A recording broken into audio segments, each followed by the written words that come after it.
একটা প্রশ্ন করব, কোরআনের সাথে কি কেউ কোনো গ্যাদ্দারি করতে পারবে নাকি? কথা বলে না, পারবে? কোরআনের সাথে কেউ কোনো গ্যাদ্দারি করতে পারবে না। কোরআনের সাথে কেউ যদি চিন্তা করে যে আমি মাস্তান, আমি কোরআনের সাথে মাস্তানি করব, এটা কি চলবে না? ইসলাম, আল্লাহ বলেছে ইন্না দীনা ইনদাল্লাহিল ইসলাম, আল্লাহর কাছে একমাত্র ধর্ম, ধর্মের নামটা কি? ইসলাম। এই ইসলাম কোরআনে আছে নাকি? কথা বলেন, যারা বুঝবেন বলে উত্তর দিবেন, না দিবেন না। কোরআনে কি ইসলামের নাম আসেনি? কথা বলে নাকি আছে? ইসলামিক দল করার কথা কোরআনে বলছেনি। তখন আমরা যদি কোন ইসলামের সাথে কোরআনের কোন সম্পর্ক নেই, ইসলাম আর কোরআন কি নয়। আমি কারণে একেবারে হিট করে কথা বলতেছি, এটা জানার জন্য বলতেছি। আমরা কিছু সময় ঠাট্টা করে করে কবিতা গুনাহ করি। কি গুনাহ করি? কবিতা গুনাহ আমরা ঠাট্টা করে করে করি এলাই, মানে এমন ভাবে কথা বলি, কাউকে নাম বিগাই। নাম বিগানো কি গুনাহ? কথা বলে না। নাম বিগানো কি গুনাহ?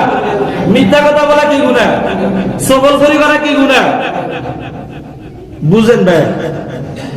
তো মিথ্যা কথা বলা আবার কোরআনের বাইরে যদি বল, কোরআনে কোনো ইসলাম নেই, কোরআনের সাথে কোনো রাজনীতির কোনো সম্পর্ক নাই, তাহলে আল্লাহ রাসূল রাজনীতি করছেনি? কথা বলে না, রাসূল রাজনীতি করছেনি? রাসূলের সাহাবীরা করছেনি? আবু বকর, ওমর, আলী, ওসমান রাষ্ট্র ক্ষমতা চালাইছেনি? কথা বলে না, চালাইছে না? রাষ্ট্র চালাইছে না। রাষ্ট্র চালাইতে কি করতে হবে?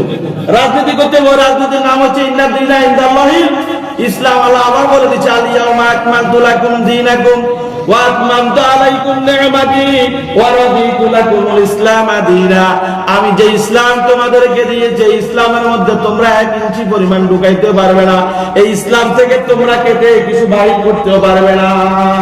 পারা যাবে নাকি? একটু ডিস্টার্ব করার কথা পড়ে যায় শুরু। তাহলে যে ইসলাম আল্লাহ দিয়েছে, ওই ইসলাম কি আমরা মানার দরকার? ইসলাম কি মানা কি নফল নাকি ফরজ? তো আমরা যে বলি কিছু কিছু সময় কোরআন এবং ইসলাম এক নয়, কোরআন আর রাজনীতি কি এক নেই? কোরআনে কি রাজনীতির কথা আসেনি? আল্লাহ রাব্বুল আলামিন 22 নম্বর সূরা সূরাতুল হজের মধ্যে বলতেছেন, 41 নম্বর সূরা, এই 22 নম্বর সূরা 41 নম্বর আয়াতে বলতেছেন, ও দুনিয়ার মানুষেরা, আমি রব্বুল আলামিন তোমাদেরকে দুনিয়াতে যখন পাঠাইছি, আর তোমরা যারা মুসলমানরা দেশ পরিচালনা করবে, এটা দেশ পরিচালনা করবে, দেশের চেয়ারে যখন তুমি বসবে, আমি আলোচনাটা করেছি একদিন, তখন তোমার কাজ হচ্ছে কি? তোমার কাজ হচ্ছে 4টা কর্মসূচি তোমাকে হাতে নিতে হবে। আল্লাযীনা ইমাক্কানাহুম ফিল আরদ আকামুস সালাহ ওয়া আতাউয যাকাহ ওয়া আমারু বিল মারুফ ওয়া নাহাউ আনিল মুনকার। এই কাজগুলো আমরা করতে হবে। 4টি কাজ করতে হবে। 4টি কাজ করতে হলে কি করতে হবে? 4টি কাজ আপনি তখনই করতে পারবেন যখন রাষ্ট্রের চেয়ারে আপনি বসতে পারবেন। যখন রাষ্ট্রের চেয়ারে কি করতে পারবেন? বসতে পারবেন। আকামুস সালাহ, আপনি নামাজ কায়েম করার জন্য আপনাকে বিল পাস করাইতে হবে। আপনার জনগণকে নামাজ পড়ার জন্য নির্দেশনা দিতে হবে। এটা আপনার 1 নম্বর করণীয়। এটা ইসলামিক রাজনীতি যারা করবে তারাই এই কর্মসূচি পালন করবে। আর যারা কর্মসূচি পালন করবে না, যারা ইসলামী আন্দোলন করবে না, যারা ইসলাম মানবে না, এরা তো নামাজ কি জিনিস সেটা বুঝবে ওরা। 2 নম্বর ওয়া আতাউয যাকাত, এরা দ্বিতীয়ত বলবে যে আমি রাষ্ট্রে ক্ষমতা আছি, গরিবদের সম্পদ আমি ধনীদের থেকে আদায় করতে হবে। যেই সমস্ত ধনীরা নিসাব পরিমাণ সম্পদের মালিক হয়ে গেছে, এখন এদের থেকে রাষ্ট্রীয়ভাবে যাকাত আদায় করে গরিবদেরকে এই যাকাত পৌঁছিয়ে দিতে হবে। এটা কারা করবে? কথা বলেন, এটা কারা করবে? যারা ইসলাম মানে ইসলামিক রাজনীতি যারা করবে, ইসলাম অনুযায়ী যারা রাষ্ট্রের চেয়ারে বসবে, এই সমস্ত ব্যক্তিরা এটা করবে।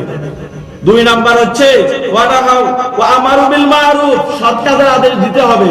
এই সৎ কাজের আদেশ তারাই দিবে যারা ইসলামিক রাজনীতি করবে, আর যারা তাদের সম্পর্ক ইসলামের সাথে থাকবে, যারা কোরআন দিয়ে সমাজ চালাতে চাইবে, যারা কোরআন দিয়ে রাষ্ট্র চালাতে চাইবে, ওই সমস্ত ব্যক্তিরা যখন রাষ্ট্রের চেয়ারে বসবে, তখন তারাই বলবে ওয়া আমারু বিল মারুফ, সৎ কাজের আদেশ দিতে হবে। এটা আমি মুসলমানের সর্বপ্রথম করণীয়। 4 নাম্বার হচ্ছে ওয়া নাহাউ আনিল মুনকার, অসৎ কাজ থেকে মানুষদেরকে নিষেধ করবে। অসৎ কাজ থেকে মানুষদেরকে নিষেধ ওই সমস্ত ব্যক্তিরা করবে যারা ইসলামিক রাজনীতি করবে।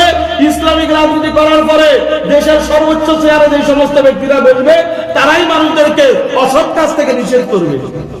কারণ অসৎ ব্যক্তিকে কোনোদিন অসৎ কাজ থেকে নিষেধ করতে পারবে? যে ব্যক্তি নামাজ পড়ে না ওই ব্যক্তি নামাজ দিয়ে মাথা কামাবে না।